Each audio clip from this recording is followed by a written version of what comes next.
एक दिन का बात हवे, हम इस्राएल देश में गइल रहली। वैसे ही हम बेतलेहम एक गांव में भी गइल रहली। बेतलेहम गांव के जब हम देखत रहली तो जैसे हमेशा गाइड लोग बतावेलन यीशु मसीह का जन्म इहमे भइल, ऐसे उ लोग कहले और उ लोग एगो जगह दिखौले। यीशु का जन्म जहाँ भइल वहाँ एगो तारा जवन रहे चिन्ह के रूप में दिहल गई रहे। यीशु मसीह का जब जन्म भइल रहे तो आकाश में वो प्रगट भइल, उद्धार के तारा वो प्रगट भइल। उद्धार के तारा जब प्रगट भइल तब पूरब के वो बुद्धिमान लोग जवन की ज्ञानी रहले, यही खातिर वो लोग वो नक्षत्र के देखले और वो लोग फैसला कैले। वो लोग एगो बात जान गए, वो कहा कि उद्धारकर्ता जन्मल बाणे, उद्धारकर्ता तो जन्मल बाणे। ये सच्चाई के वो तारा के देख के वो लोग ओके स्वीकार कैले, समझ गए। उनकर आराधना करे के चाही, उपासना करे के बा, सेवा करे के बा। ये आशा से अपना अपना देश के छोड़ के वो इस्राएल देश में आ गए। वो यरूशलेम से बेतलेहम की ओर आइले। यीशु के खोज के वो लोग आराधना और उनकर सेवा कैले। वो ज्ञानी रहले, यही से उद्धारकर्ता यीशु मसीह के ढूंढ पौले और उद्धारकर्ता के आराधना कर पौले। ई जवन नक्षत्र बा, ई जवन तारा बा, वो दिखावता कि यीशु यहाँ जन्मले। इस तरह से वो गाइड बतावत रहले। जब हम वहाँ गए रहली तो बहुत से दूसरा देश से भी बेतलेहम में लोग आयल रहले। जवना जगह यीशु के जन्म भइल, जब सब लोग वहाँ देखत रहले, पूरा डिटेल से बताए वाला वो गाइड के हम बाजू में लेके गईली। यदि रउआ के बुरा ना लगे तो हमके कुछ पूछे के बा। वो पूछले का बात बा, हमके सच बताव, यीशु मसीह का जन्म यही जगह भइल रहे का इहमे उनका जन्म भइल? ए तरह से हम उनसे पूछली। वो हमारा ओर देख के कहले कि यीशु यही जे जन्म लिहले। ऐसन कहे खातिर तो कौनो आधार नहीं खे। तो वो एगो बात कहले, यीशु यहाँ पैदा भइले या नहीं, ऐसन वो समय में ऐसे देखे खातिर का चाही पूछले। यीशु के जन्म यहाँ भइल कि नहीं, ई महत्वपूर्ण नइखे भाई। वो कहले तब महत्वपूर्ण का बा हम पूछली। यीशु पैदा भइले कि नहीं, ई महत्वपूर्ण बा। यीशु मसीह पैदा भइले दिसंबर 25 तारीख के ही पैदा भइल रहले का, ई महत्वपूर्ण नइखे। बाकी यीशु मसीह के जन्म भइल संसार खातिर ई महत्वपूर्ण बा। संसार ए बात के जान ले, यह तो सच्चाई बा। स्वर्गदूत उनकरा के आके का समाचार दिहले पता बा? देखा जा, पूरा प्रजा खातिर, उनकरा खातिर एगो महान महान शुभ संदेश बा। ई शुभ संदेश बा जवन आज हम तोहन लोग के बतावत हई। यीशु मसीह के जन्मदिन के बारे में ई संदेश बा। सबसे पहले ई सुसमाचार है। दूसर की बात ये खुशखबरी हवे और तीसर की बात ये हर एक आदमी खातिर वर्तमान में बा।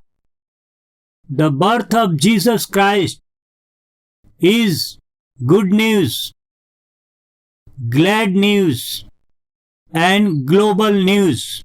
यीशु मसीह के जन्म के बारे में जवन संदेश बाटे, यीशु ख्रिस्त के जन्म के बारे में वर्तमान बाटे। ये बड़ा आनंद के बात बाटे, ये सुसमाचार बाटे। ये सगरी लोगन खातिर वर्तमान में बा। एकर कारण का बाटे, एकरा बारे में जल्दी से हम बतावल चाहत हई। हम ये आशा करत हई संसार में बहुत से लोग अइले, बहुत अच्छा आदमी बन के अइले। बहुत से विश्वास के वो लोग शुरुआत कैले। उन्हों लोग के अलग अलग अवतार मानल गई। वो लोग आपन आपन संदेश बतौले। ऐसन काहे कैलन? देखी जा, आज पूरा संसार में केहू के जन्मदिन मनावे के बाटे, अगर सेलिब्रेट करत हई जा। आज आप संसार में कोनो देश में जाई, 7 महाद्वीप में से खाली 6 महाद्वीप में लोग रहेलन। ये 6 महाद्वीप में 190 गो देश बाटे। अमेरिका से लेके ऑस्ट्रेलिया तक, ऑस्ट्रेलिया से लेके अफ्रीका के देशन तक, यूरोप तक और कनाडा के ऊपर तक लगभग 190 देश बाटे। चाहे जहां भी रहुआ चल जाई, पूरा संसार मनाए वाला अगर ऐसन कौनो त्योहार बाटे त पूरा संसार जौना के याद करेला, ऐसन कौनो शुभ दिन, आनंद के दिन, पूरा लोग जौना के आनंद मनावेलन कौनो दिन बाटे त इहे दिन बा जब यीशु मसीह के जन्म भइल। ई वो त्योहार के दिन हवे। It is a global festival. पूरा संसार जौना के उत्सव मनावेला, ऐसन वो अद्भुत त्योहार है हमहन के प्रभु यीशु मसीह के जन्म के बारे में ही ई दिन हवे। ऐसन काहे कि पूरा संसार मनावत जाला। यीशु मसीह जगत से ऐसन प्रेम कैले, संसार में जितना लोग बाने उन सब से प्रेम कैले। बाइबिल हमनी के बतावेला कि पूरा संसार के प्रभु यीशु बहुतायत से प्रेम रखले, कोनो कुल से नहीं, कोनो प्रांत से नहीं। संसार में कोनो आस्था के शुरुआत करे खातिर यीशु मसीह ना अइले तो काहे अइले? मनुष्य जाति के बचावे खातिर ये संसार में यीशु जी अइले। कौन आदमी के जे ना सोखत बाटे, ऐसन आदमी के, नरक में जाए वाला आदमी के जे ना सोखत बाटे, ऐसन आदमी के बचावे खातिर यीशु मसीह संसार में अइले। हमार सवाल बा, उन्हीं के काहे के आवे के पड़ल? स्वर्गदूत के भेज सकत रहले, स्वर्गदूत के भेज सकत रहले, कौनो अवतार पुरुष के ही भेज देतन। बाकी ये पृथ्वी पर प्रभु यीशु मसीह के आवल काहे जरूरी रहे? ऐसन सवाल तो बहुत लोग अपना मन में उठा सकेलन। राजा के साथ जवन मंत्री रहले, जब वो यीशु मसीह के बारे में बतावत रहले, तब मंत्री परमेश्वर के बारे में हमरा से कुछ मत कहिए, कौनो आस्था के बारे में हमरा से मत कहिए। स्वामी, ई मत के प्रचार ना हवे। का हवे? हमनी से प्यार करे वाला वो परमेश्वर की ओर एगो मार्ग हवे। स्वामी, हमनी के स्वर्ग में ले जाए खातिर एगो सबसे श्रेष्ठ मार्ग हवे। ई यीशु मसीह का मार्ग हवे। वो हमनी के सगरी लोग के प्रेम कैले, ना सोखे वाला मनुष्य के बचावे खातिर धरती पहिले। हमेशा ही कहेला तो यीशु के काहे आवे के पड़ल? उन्हीं के काहे नीचे आवे के रहे? स्वर्गदूत के या मनुष्य के या कोनो अवतार पुरुष के भेज के मनुष्य के बचा सकत रहले, ऐसन कर सकत रहलन। बाकी अइला के जरूरत का रहे? ऐसन सवाल राजा पूछ के मंत्री के सतावल करोस। और फिर ऐसन भइल कि राजा और मंत्री कोनो एगो जगह पे जाए खातिर एगो नाव में सवार होके यात्रा करे लगले। जब उन नाव में सवार होके जात रहले तो राजा के महल के पीछे एगो सुंदर बगीचा रहे और वो बगीचा में उनकर बेटा खेलत खेलत पानी के पास आ गए। वो पानी के पास आके खेलत रहले और अचानक वो पानी में गिर गए। जब वो राजा के बेटा राजकुमार वो पानी में गिर गए रहले तो दूर से देखे वाला वो जवन राजा रहले तो तुरंत वो पानी में कूद गए। पानी में छलांग लगा के और तैरत तैरत आगे बढ़ के जवन डूबत रहले, मरत रहले, अपना ऊ प्यारा बेटा के वो तुरंत उठा लिहले, उनकरा के गले लगौले, किनारे उनके ली अइले और उनके बचा लिहले।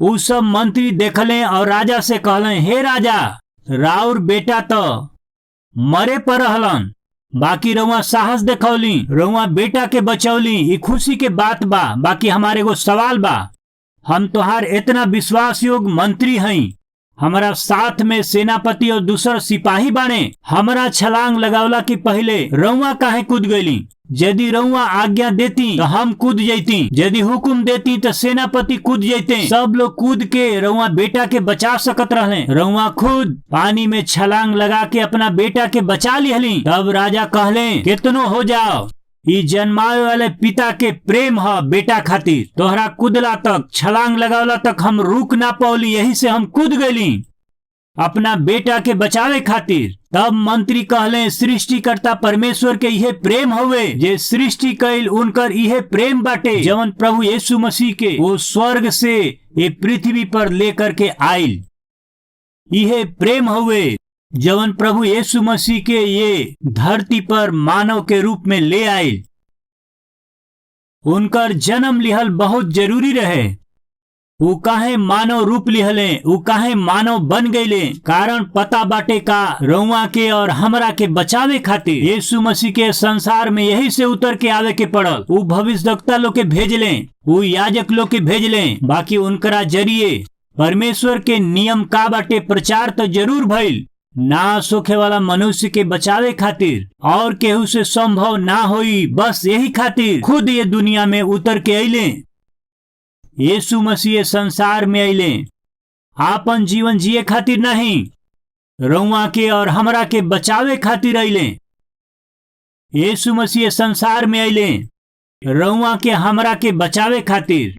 यीशु मसीह संसार में अइले उनकर शक्ति का ह, उनकर महिमा का ह, उनकर महानता का बा, ई सब दिखावे खातिर नहीं, तो फिर उनकर प्रेम का हवे, उनकर दया का ह, उनकर क्षमा का हवे, ई दिखावे खातिर उ संसार में अइले। ऐसे रउआ खातिर हमरा खातिर वो क्रूस पर मरला के जरिए, रउआ खातिर और हमरा खातिर अपना प्राण के बलिदान कईला के जरिए। बाइबल में एगो आदमी हमें जवन की कब्रस्तान में रहत रहे, उनकरा के बहुत से दुष्ट आत्मा सतावल करस, अपना पत्नी और बच्चा लोग से दूर रहत रहले, ऊ दूसरा आदमी से ऊ दूर रहत रहले, ऊ कब्रस्तान में रहत रहलन। उनकरा बारे में बाइबल में उनकरा बारे में जवन लिखल बा ओके हम बतावल चाहत हई। आई जा अपना बाइबल में देखी जा मरकुस के सुसमाचार अध्याय 5 वचन 1 से आगे। ऊ झील के पार गिरासेनियों के देश में पहुंचले। जब ऊ नाव पर से उतरले तो तुरंत एगो आदमी जवना में दुष्ट आत्मा रहे,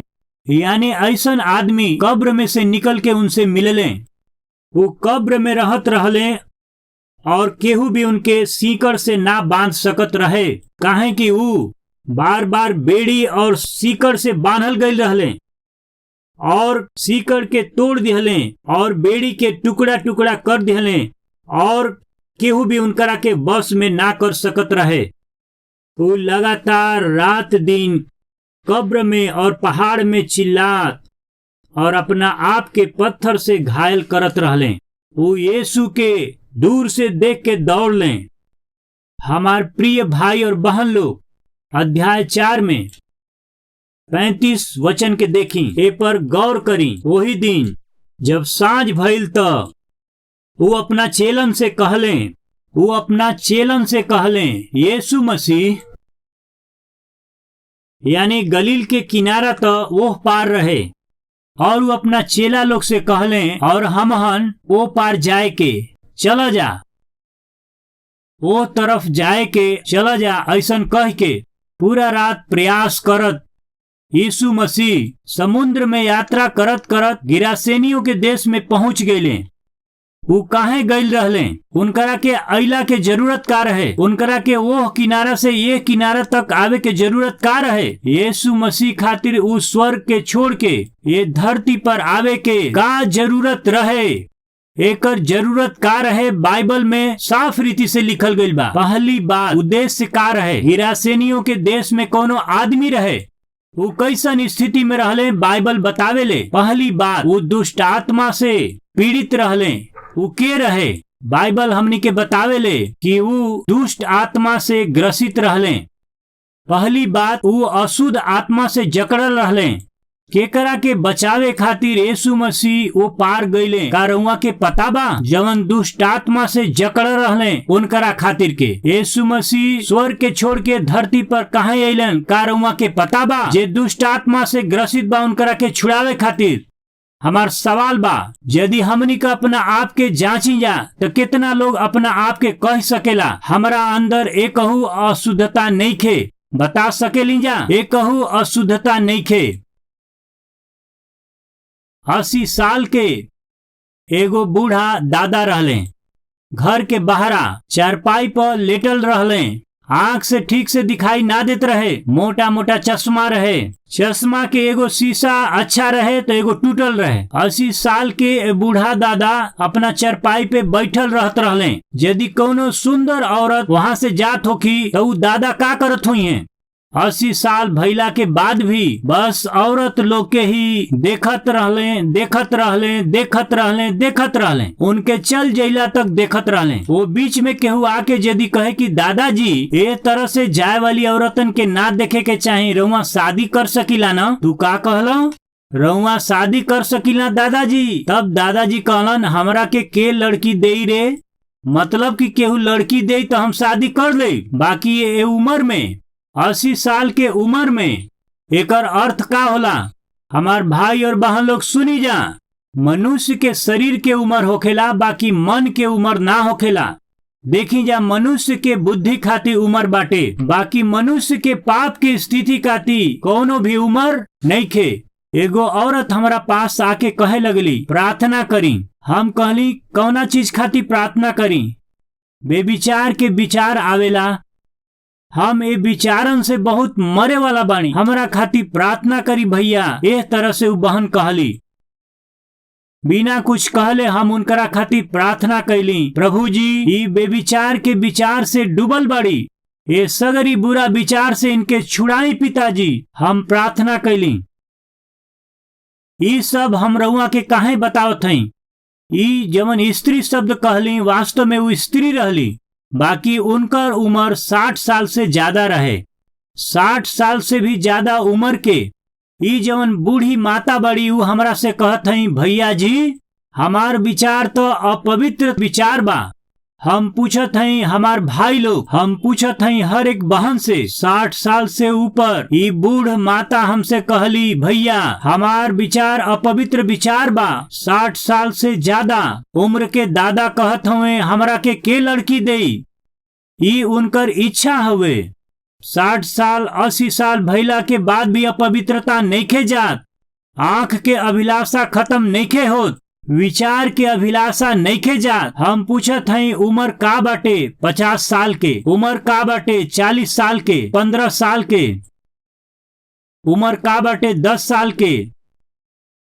छोट लइकन के जवन 8 साल से 18 साल के बाणन, ऐसन बच्चन के कलवरी टेम्पल एक करके हम समर कैंप रखली। हम एगो आत्मिक कैंप रखले रहली और हजारों लइका एक कैंप में आके सहभागी भइले।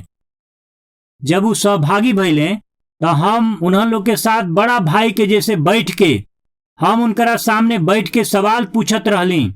सुनो जा बच्चा लोग, हम 3 गो विषय के बारे में रउआ लोग के पूछत हई, का तुम लोग बतइबा जा? का बताई?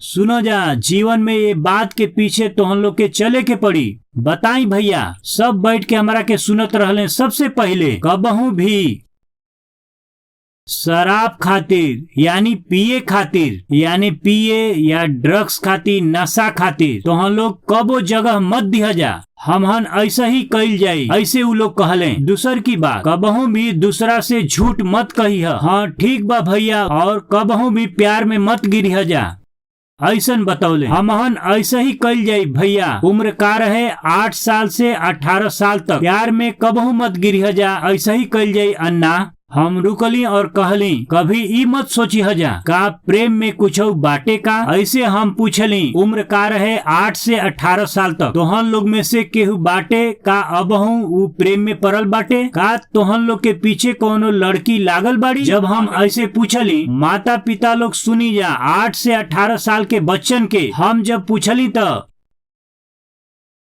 60% बच्चा जब हाथ उठौले तो हमार दिल के धड़कन रुक गई। ठीक बा, 16 साल 17 साल 18 साल ठीक बा, टीन एज के बाणे तो ठीक बा। हम कहली, तोहन लोग इधर आव। तोहन लोग काहे हाथ उठौला? नहीं, हमनों के समस्या बाटे ई भैया।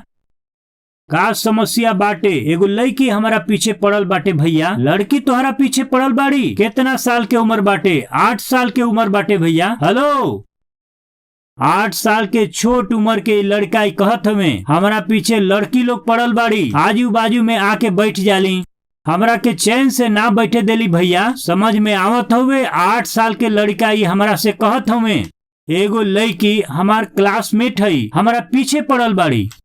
आज देखी जा, चाहे छोट बच्चा होके चाहे बड़ बच्चा होके, चाहे रउआ 20 साल के होखी या 30 साल के होखी, हमार प्रिय भाई और बहन लोग, अशुद्धता के आत्मा बहुत कम उम्र में ही लोगन के बांधत बाटे। ज्यादा समय ना भइल, बस 20 साल पहले ही हम इंटरनेट कैफे में गईली। जब हम इंटरनेट कैफे में गईली, रउआ जानत हई वो समय आज की जैसे वाईफाई कनेक्शन ना रहे। निश्चय इंटरनेट कैफे में जाए के पड़त रहे ईमेल चेक करे खातिर के। हम वहाँ इंटरनेट सेंटर पर गई रहली, वहाँ छोट छोट बक्स रहे। जब हम वहाँ जाके बैठ के ईमेल चेक करत रहली तो बगल में ही 3 गो लइका छोटे छोटे स्टूल लगा के सामने में जवन रहे कंप्यूटर, वो में अश्लील तस्वीर देखत रहले। खैर कुछ भी होके हम तो बड़ रहली, कद में बड़ा रहली। उठ के खड़ा भइनी तो हमरा के 3 गो लइका दिखाई दिले।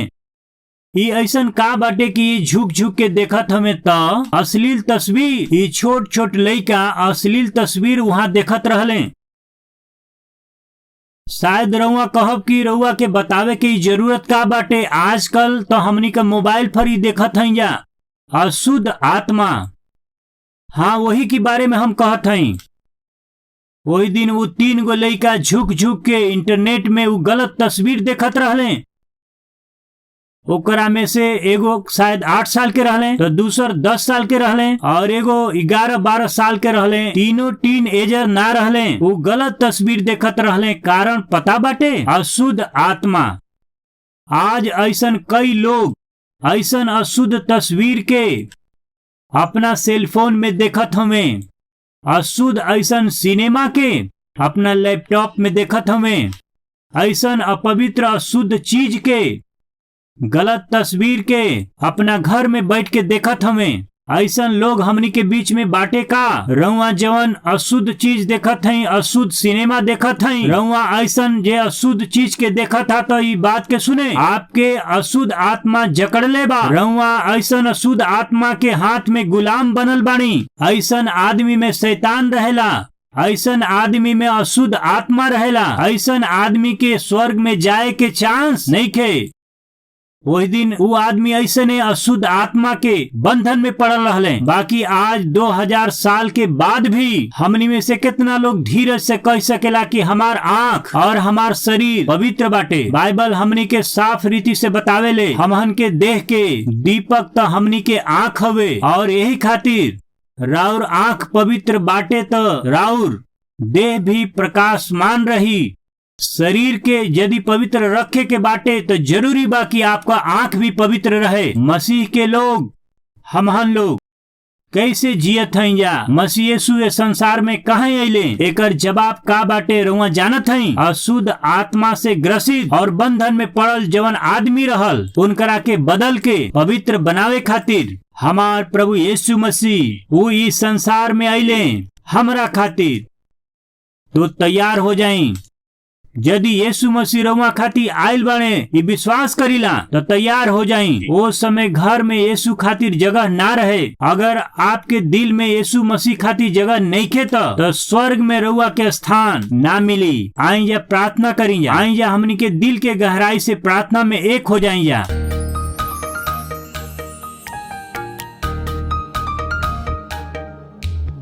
महापवित्र प्रेमी स्वर्गीय पिता, अपना लोगन के बचावे खातिर रउआ आइली। ये संसार में 2000 बरिस पहले रउआ आइली है सच्चाई है। आज कई हजार लोग अपना हाथ के उठावत हमें। उहे यीशु आज हमनी के दिल में प्रकाशमान भइल बड़े। हमनी के बचावे खातिर, हमनी के पाप के क्षमा करे खातिर हमनी के दिल में उ जन्म लेले बाड़े। हमहन ऐसन विश्वास करीला, अपना जीवन के रउआ के समर्पित करत हई जा। ऐसन हजारन लोगन खातिर पिता रउआ के धन्यवाद। प्रभु यीशु ये हाथ के थाम लें। प्रभु आज के बाद रउआ पीछे हम चलब। एक तरह से रउआ से जे वादा करेला, राउर गवाही देवेला, एक मन एक चित होके ये सब आयल हमें। ऐसन प्रभु के अद्भुत लोग हमें। इन्हन लोग के बहुतायत से आशीष दें। उहे एकता, उहे एक चित भइल हमहन के राष्ट्र में, हमनी के देश में, हमहन के राज्य में, ये भूमि में हमहन सबके आशीष दिहली। ऐसे धन्यवाद करत हई। ऐसन अद्भुत दिन के रउआ हमनी के जीवन में दें। रउआ के सगरी महिमा देत हई। प्रभु यीशु के नाम से प्रार्थना करत हई पिताजी, आमीन।